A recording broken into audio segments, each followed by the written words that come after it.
হিঙ্গলগঞ্জ প্রাণী সম্পদ বিকাশ বিভাগের উদ্যোগে হলো প্রাণী কল্যাণ পক্ষ থেকে উদযাপন। প্রতি বছরের মতো এবছরও হিঙ্গলগঞ্জ ব্লক প্রাণী সম্পদ বিকাশ বিভাগের উদ্যোগে হিঙ্গলগঞ্জ হলো প্রাণী কল্যাণ পক্ষ উদযাপন। এই প্রাণী কল্যাণ পক্ষ উদযাপন উপলক্ষে হিঙ্গলগঞ্জ পঞ্চায়েত সমিতির প্রাণী সম্পদ বিকাশ বিভাগের পক্ষ থেকে বেশ কিছু পথচলতি কুকুর ও প্রাণীদের খাওয়ানোর ব্যবস্থা করা হয়।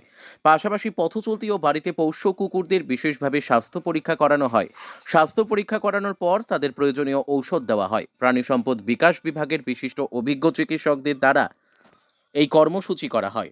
হিঙ্গলগঞ্জ থেকে প্রদীপ সরকারের রিপোর্ট, বিগ নিউজ বাংলা।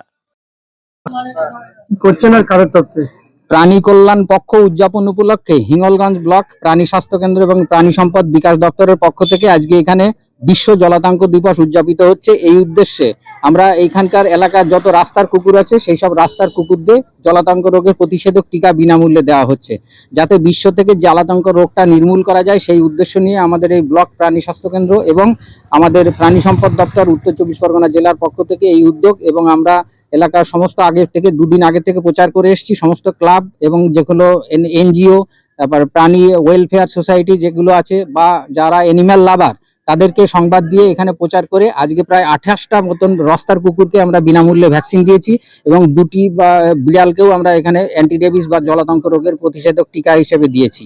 আসল উদ্দেশ্য হচ্ছে আমাদের পৃথিবী থেকে বিশ্ব জলাতঙ্ক দিবস উদযাপনের সাথে সাথে বিশ্ব থেকে জলাতঙ্ক রোগটা নির্মূল করার এই উদ্দেশ্য। নাম আর কোন দায়িত্ব? আমি ডক্টর রবীন্দ্রনাথ কুন্ডু, ব্লক প্রাণী সম্পদ উন্নয়ন আধিকারিক, হিঙ্গলগঞ্জ ব্লক, উত্তর চব্বিশ পরগনা।